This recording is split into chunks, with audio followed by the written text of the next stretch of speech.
بسم الله الرحمن الرحيم. يا أيها المزمل قم الليل إلا قليلا نصفه أو انقص منه قليلا أو زد عليه ورتل القرآن ترتيلا إنا سنلقي عليك قولا ثقيلا إن ناشئة الليل هي أشد وطئا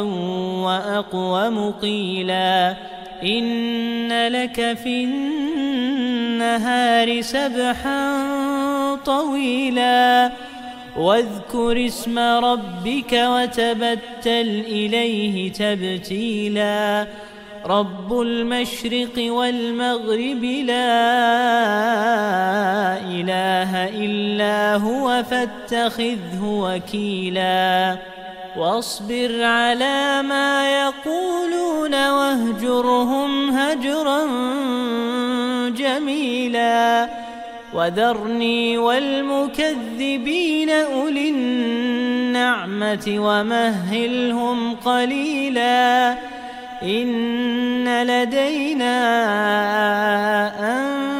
أنكالا وجحيما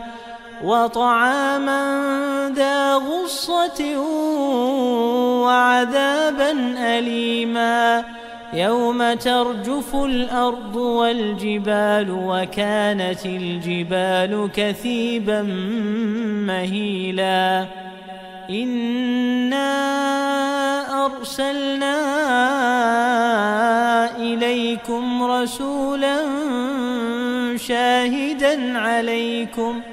كما أرسلنا إلى فرعون رسولا فعصى فرعون الرسول فأخذناه أخذا وبيلا فكيف تتقون إن كفرتم يوما يجعل الولدان شيبا السماء منفطر به كان وعده مفعولا إن هذه تذكرة فمن شاء اتخذ إلى ربه سبيلا إن ربك يعلم أنك تقوم أدنى من ثلثي الليل ونصفه وثلثه وطائفة من الذين معك والله يقدر الليل والنهار علم أن لن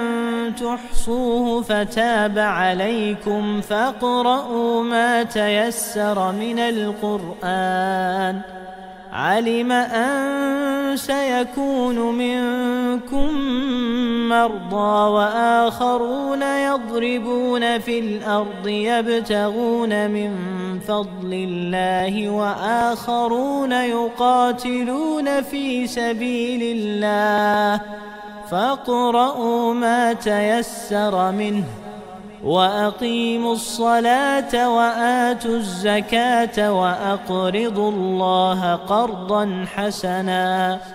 وما تقدموا لأنفسكم من خير تجدوه عند الله هو خيرا وأعظم أجرا واستغفروا الله إن الله غفور رحيم.